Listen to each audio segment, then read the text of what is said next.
Bharatiya Janata party में शुरू से सक्रिय कार्यकर्ता रहा, कर्मठ कार्यकर्ता हूँ और हिंदू युवा वाहिनी जो महाराज जी की है उसका जिला अध्यक्ष भी हूँ। बात 4 सितंबर 2022 की है। हमें कुछ भी पता नहीं था। हमारे घर पे रात को पुलिस आती है सिविल ड्रेस में, बिना नंबर की गाड़ियों से, और सीधे घर में आते हैं और बोलते हैं हम पुलिस वाले हैं, और मारते पीटते गाली गलौज करते हुए घुसते हैं घर में तोड़फोड़ करते हैं। उसके बाद हमसे पूछते हैं कि तुम्हारा बेटा कहाँ है। तेल डालते हैं, तेल डाल के उस बाइक को चालू करके उसे बिना नंबर की को ले जाते हैं। उसके बाद एक हथियार निकालते हैं, हथियार से उसी थाने में 3 फायर करते हैं और उसके खोखे को अपने पास संभाल के रख लेते हैं और फिर ले जाते हैं। फिर रात को मेरे बेटे को लेके जाते हैं। आपकी कोई रंजिश पुलिस से?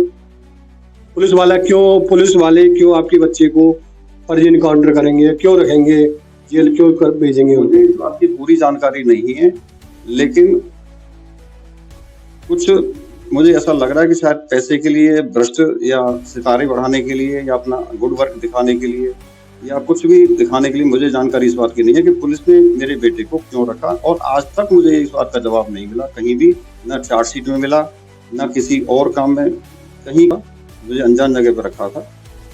फिर मेरे बेटे के पास ले गए मुझे। फिर जैसे ही मैं दरवाजा खुलवाता हूँ तो बेटा निकलता है। बेटे को तुरंत सब लोग पकड़ लेते हैं और उसके साथ मारपीट करते हैं। कितने पुलिस कर्मचारी रहे होंगे उस पर? लगभग 12 लोग थे। बार मार देंगे। 5 सितंबर 2022 के दिन और रात, 6 सितंबर 2022 का पूरा दिन बेटे के साथ मारपीट करते हैं, खूब टॉर्चर करते हैं उसको करंट भी लगाते हैं, लड़का बेहोश भी होता है। उसके बाद फिर रात को लगभग 9 बजे बेटे को आंखों पट्टी बांध के ले जाते हैं। आपके सामने ले जाया जाता है? हाँ, मेरे सामने ले जाते हैं। मेरे बेटे को आंखों पट्टी, पीछे हथकड़ी लगा के, पीछे बांध के, वहीं से दिन। और हमारे पास बाइक मिली। मर्डर किसका हुआ था? मुझे बाद में पता चला कि कोई बहुत बड़ा हिस्ट्री सीटर था। उस हिस्ट्री सीटर का मर्डर हुआ था जेवर पे, और उसके मर्डर केस में हमारे बेटे को फंसाया। इस बारे में तो एक तरीके से हम चोर को बोल रहे हैं कि आप अपनी चोरी की रिपोर्ट, मतलब इंक्वायरी करें। तो हर बार इंक्वायरी उन्हीं के पास आती थी और वही इंक्वायरी करके रिपोर्ट भेज देते थे। जो नया फुटबॉल का भी प्लेयर था वो, तो पता चलता है उसकी जांच, डॉक्टर साहब की जांच में, कि ये अब कभी फुटबॉल नहीं खेल पाएगा। जो अच्छे शॉट लगाता है ये कभी जीवन में फुटबॉल नहीं खेल पाएगा, और ना ही ये तेज दौड़ पाएगा। नमस्कार दर्शकों, आप देख रहे हैं आरपीआर न्यूज टीवी। इस वक्त मौजूद है मथुरा में। एक एनकाउंटर होता है नोएडा में। जब पुलिस के रक्षक ही बच्चक बन जाते हैं और कानून की जिनके ऊपर दावेदारी होती है वही इस प्रकार का कृत्य करते हैं, तो कानून से विश्वास तो उठता ही है। ऐसा ही एक प्रकरण इस वक्त समाचार पत्रों में और न्यूज चैनलों में चल रहा है। उसकी पूरी जानकारी और पूरा क्या सत्य है, उस सत्य घटना के बारे में, जिनके साथ ये घटना घटित हुई है, वो व्यक्ति हमारे साथ मौजूद हैं। मथुरा से तरुण गौतम जी। तरुण गौतम जी से जानेंगे क्या प्रकरण था और किस प्रकार से पुलिस ने फर्जी मुठभेड़ की। उनके पुत्र हैं सोमेश गौतम, जिनको दिल्ली से पुलिस के द्वारा उठाया गया। पूरा क्या प्रकरण रहा, आज हमारे साथ मौजूद हैं तरुण गौतम जी। जानते हैं इनसे पूरी प्रकरण और पूरी प्रक्रिया, किस प्रकार से पुलिस ने फर्जी इनकाउंटर किया और उस व्यक्ति को फंसाया। नमस्कार जी, क्या है पूरा प्रकरण, हमारे दर्शकों को बताएं आप। मैं तरुण गौतम मथुरा में रहता हूँ, और आप जानते ही हैं कि मैं शुरू से समाज सेवा में भी रहा। भारतीय जनता पार्टी में शुरू से सक्रिय कार्यकर्ता रहा, कर्मठ कार्यकर्ता हूँ, और हिंदू युवा वाहिनी जो महाराज जी की है उसका जिला अध्यक्ष भी हूँ। आरोप लगा रहे हैं आप पुलिस पर, और एक एफआईआर दर्ज भी हुई है नोएडा कोर्ट के द्वारा।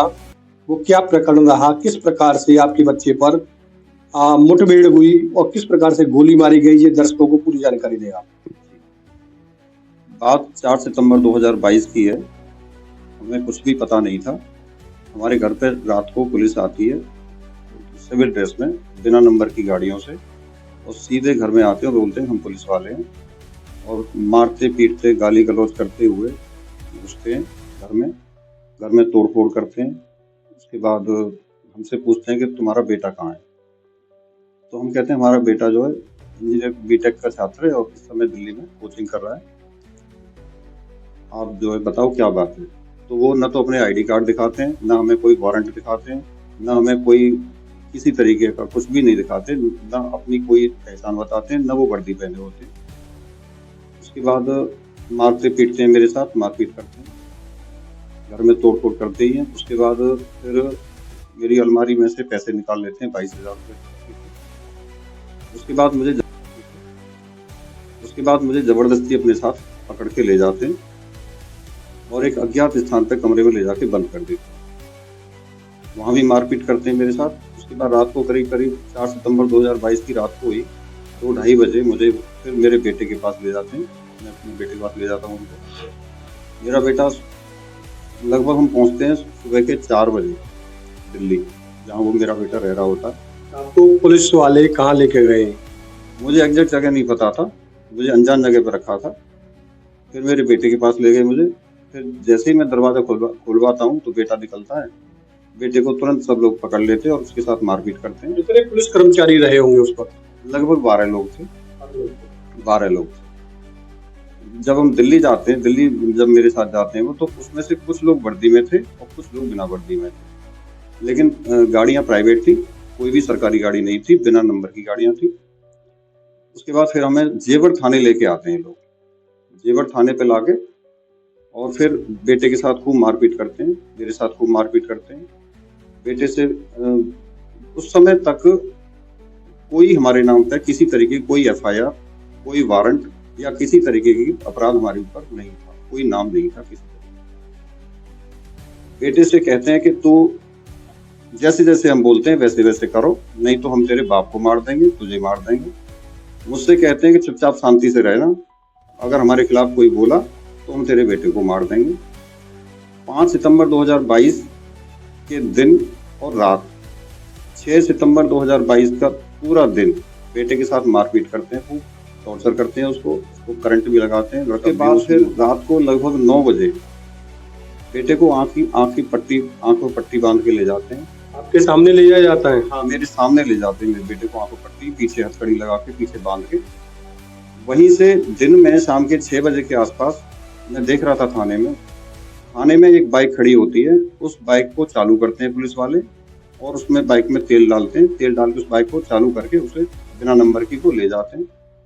उसके बाद एक हथियार निकालते हैं, हथियार से उसी थाने में 3 फायर करते हैं और उसके खोखे को अपने पास संभाल के रख लेते हैं और फिर ले जाते हैं। फिर रात को मेरे बेटे को लेके जाते हैं। रात को लगभग 10 बजे मुझे थाने में पता चलता है कि मेरे बेटे को गोली मार दी है और उसको हॉस्पिटल में एडमिट किया। इधर मेरे भाई को फोन करते हैं मुझे बिना बताए और मुझसे कह रहे कि अपने भाई को बुलाओ।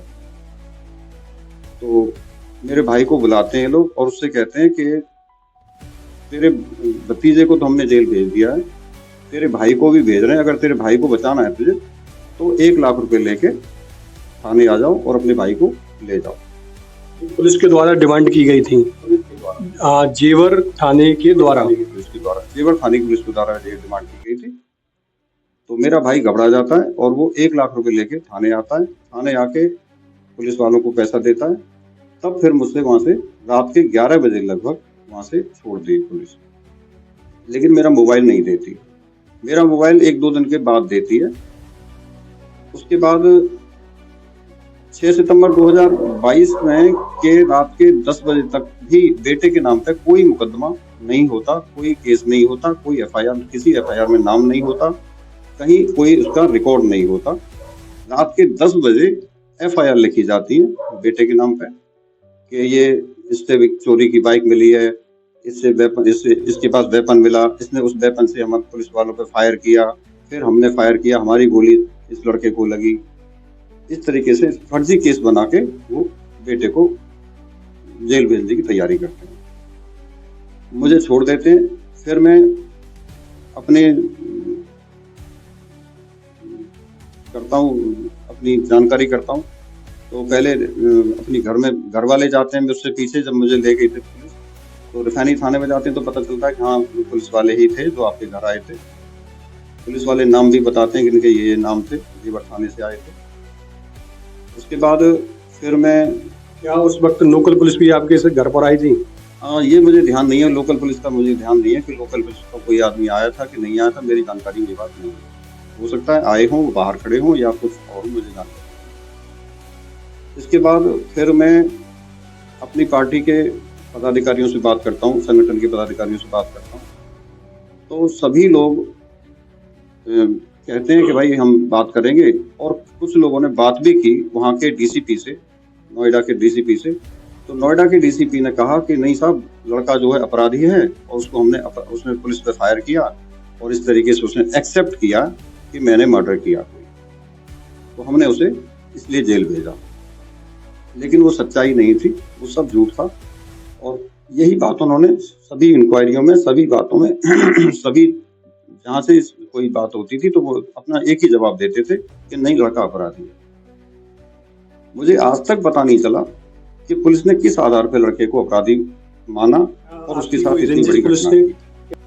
पुलिस वाले क्यों आपके बच्चे को फर्जी इनकाउंटर करेंगे, क्यों रखेंगे, जेल क्यों कर भेजेंगे? मुझे इस बात की पूरी जानकारी नहीं है, लेकिन कुछ मुझे ऐसा लग रहा है कि शायद पैसे के लिए, भ्रष्ट या सितारे बढ़ाने के लिए या अपना गुड वर्क दिखाने के लिए या कुछ भी दिखाने के लिए, मुझे जानकारी इस बात की नहीं है कि पुलिस ने मेरे बेटे को क्यों रखा। और आज तक मुझे इस बात का जवाब नहीं मिला कहीं भी, न चार्जशीट में मिला, न किसी और काम में, कहीं किसी मुकदमे में नहीं मिला, सिवाय इसके कि मेरे बेटे ने पुलिस को ये बयान दिया कि हमने मर्डर किया और हमारे पास बाइक मिली। मर्डर किसका हुआ था?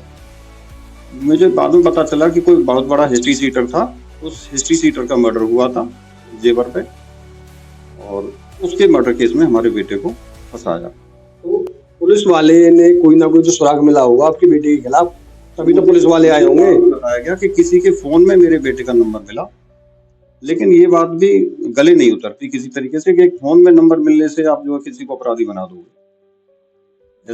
ऐसा नहीं हो सकता। तो फिर हम लोग न्याय के लिए लड़े और हमने देखा कि अधिकारी लेवल से कुछ हो नहीं रहा। हमने कई अधिकारियों को पत्र भेजे, चिट्ठियां भेजी और कमिश्नर साहब को भी भेजी, डीजीपी साहब को भी भेजी। सभी चिट्ठियों की जो इंक्वायरी होती थी उसी थाने पे आ जाती थी और ये कहते थे कि आप जो है इसकी रिपोर्ट बनाइए, रिपोर्ट दीजिए इस बारे में। तो एक तरीके से हम चोर को बोल रहे हैं कि आप अपनी चोरी की रिपोर्ट, मतलब इंक्वायरी करें। तो हर बार इंक्वायरी उन्हीं के पास आती थी और वही इंक्वायरी करके रिपोर्ट भेज देते, जो न्याय के सिद्धांत के खिलाफ होता था। इसके लिए हमने अधिकारियों को लिखा भी था, लेकिन किसी ने कहीं कोई सुनवाई नहीं की। आपकी लड़ाई कैसे शुरुआत हुई कोर्ट से, कैसे आपको न्याय मिलने की उम्मीद है आपको? जब मैंने सबूत इकट्ठे किए 4 सितंबर 2022 की, जो लड़के को दिल्ली से लेके आए थे, तो दिल्ली में सीसीटीवी कैमरे लगे थे। वहां से मैंने कुछ कैमरों की रिकॉर्डिंग देखी, तो हमारी 2 कैमरों में, एक कैमरे में रिकॉर्डिंग हमें मिली और वो हमने संभाल के रखी, उसको हमने कोर्ट में लगाया। तो उसके बाद फिर 21 फरवरी 2023 में बेटे की जमानतें होती हैं। उसके बाद फिर बेटे को दिखाते हैं हॉस्पिटल में, सफदरजंग हॉस्पिटल में, इसको कितना नुकसान हुआ है गोली से।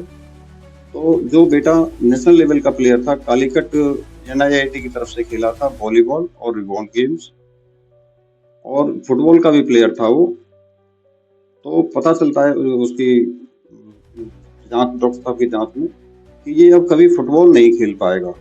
जो अच्छे शॉट लगाता है, ये कभी जीवन में फुटबॉल नहीं खेल पाएगा और ना ही ये तेज दौड़ पाएगा जैसा पहले दौड़ता था। तो इसके दौड़ने की और फुटबॉल खेलने की क्षमता खत्म हो गई। केवल अब ये कुछ आधे स्तर पे वॉलीबॉल खेल सकता है, वो भी नेशनल लेवल पे या बड़े लेवल पे नहीं खेल पाएगा। आप न्यायालय में किस प्रकार से पहुंचे? न्यायालय में आपका मुकदमा कैसे दर्ज हो पाया? हम लोग सब तरफ से जब थक हार गए, तब हमने अपने सभी सबूतों के साथ माननीय न्यायालय में अपनी बात को रखने के लिए मुकदमा 156(3) डाला। उसमें अपनी बात को रखा और जज साहब को दिखाया, समझाया। तब उन्होंने 14 फरवरी 2025 में ये इन सभी 12 पुलिस वालों के खिलाफ FIR करने के आदेश दिए। फिर भी पुलिस विभाग इनके खिलाफ FIR नहीं कर रहा था। तब फिर हमने कंटेम्प्ट की कार्रवाई के लिए कहा कि इन पे कोर्ट की आदेश की अवमानना का जो है मुकदमा चलाया जाए। उसके बाद फिर ये लोग उनको कार्रवाई होने से पहले ही 8 अप्रैल 2025 में ये लोग मुकदमा दर्ज करते हैं। आज तारीख हो रही है 19 अप्रैल 2025, 8 अप्रैल 2025 की एफआईआर है। आज तक अभी तक कोई भी सस्पेंड नहीं हुआ इनमें से, ऐसी मुझे जानकारी अभी तक नहीं मिली है कि कोई सस्पेंड भी हुआ है। मैं गुजारिश करूंगा सरकार से, महाराज जी से, योगी आदित्यनाथ जी से, कि आपकी नियम, पॉलिसी, सरकार सब कुछ ठीक है, लेकिन आपके इस सिस्टम में, हमारे इस सिस्टम में कुछ ऐसे भी भ्रष्ट लोग हैं जो हमारी अच्छी योजनाओं को भी तिलांजलि पे देने पे तुले हुए हैं। तो उनके खिलाफ सख्त से सख्त कार्रवाई की जाए और जो लोग इस तरीके की कार्रवाई कर रहे हैं उनको इसकी सजा मिले। आप पुलिस के खिलाफ मुकदमा दर्ज किया है आपने, एफआईआर भी हुई है, कि आपको डर नहीं लगता पुलिस और कानून से? क्योंकि वही तो रखवाले हैं और वो उन्हीं के खिलाफ आपने एक एफआईआर दर्ज कराई। क्या उनसे आपको कोई परेशानी नहीं हुई एफआईआर दर्ज कराने में? मेरा जो पिछला बैकग्राउंड है, मेरे बाबा फौज में सूबेदार थे, मेरे पिताजी आर्मी मेडिकल कोर में रहे, तो डरने की तो कोई बात नहीं थी, हमारे खून में नहीं है डरने की बात किसी तरीके की। हाँ, ये बात सही है कि कुछ इस तरीके के लोग हैं जो कानून का दुरुपयोग करते हैं और जनता में भय पैदा करते हैं।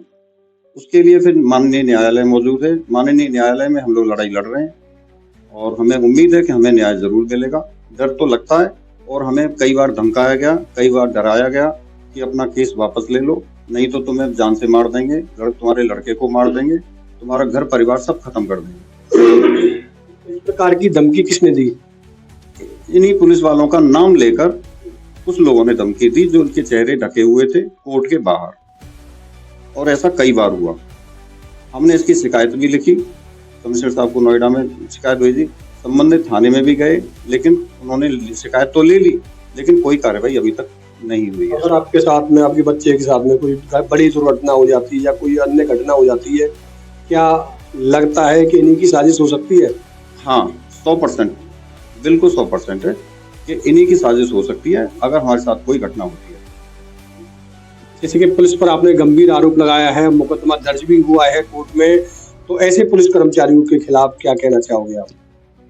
जो लोग वर्दी पहन के सरकार को बदनाम करने के लिए इस तरीके के काम कर रहे हैं, उनके खिलाफ सख्त से सख्त कार्रवाई हो और सरकार विश्वास जगा है। लोग ये समझ रहे हैं कि पुलिस के खिलाफ भी एफआईआर हो सकती है। दर्शकों, देखा कि एक प्रकरण था जो कि नोएडा का मामला था, जेवर थाने का मामला था। एक होनहार छात्र को, मथुरा का रहने वाला है, वो कदम विहार कॉलोनी टाउनशिप का रहने वाला है और वो दिल्ली अपनी कोचिंग करता है। कोचिंग के दौरान किसी के द्वारा उसका फोन नंबर उसके फोन में मिलता है, किसी व्यक्ति का, एक हिस्ट्री शीटर का मर्डर होता है। उस मर्डर के आरोप में उसको नोएडा पुलिस, जेवर थाने की पुलिस मथुरा आती है और उसके पिताजी को लेकर के चले जाती है और उसके बाद में उनके साथ मारपीट का भी इनके द्वारा आरोप लगाया गया पुलिस कर्मचारियों पर। और जब इनके जो बेटा है सोमेश, उसको भी छात्रावास से जाकर के जहाँ पर रहता है वहाँ से उसको उठाया जाता है पुलिस के द्वारा और 2 दिन के बाद में फर्जी इनकाउंटर के रूप में इनके द्वारा जो बताया गया है कि लड़के का फर्जी इनकाउंटर किया गया नोएडा पुलिस जेवर एयरपोर्ट थाने के द्वारा, जिसमें 12 पुलिस कर्मचारियों के खिलाफ कोर्ट के न्यायालय के अनुसार आदेश पर मुकदमा दर्ज हुआ है। और ऐसे भ्रष्ट पुलिस कर्मचारियों पर जो गंभीर आरोप लगा है वो बहुत ही निंदनीय है। जहां उत्तर प्रदेश फर्जी इनकाउंटर कर रहे हैं, उसमें युवाओं का, जैसे कि इनका बेटा था, स्पोर्ट का चैंपियन था, आज वो बेकार हो चुका है, दर की ठोकर खा रहा है और कहीं पर भी नौकरी के भी नाले पड़ रहे हैं। में इन्होंने अपनी बात रखी, वहां पर 12 पुलिस कर्मचारियों के खिलाफ मुकदमा दर्ज हुआ है। अब ये मामला न्यायालय के अंतर्गत है, कब तक इनको न्याय मिलता है, कब तक ये पुलिस कर्मचारियों के खिलाफ कार्रवाई होती है, ये न्यायालय का मामला है। मैं अपनी कवरेज को यही विराम देना चाहूंगा। मैं Chandramohan Dixit, RPR news TV Mathura से। नमस्कार, जय हिंद, जय भारत।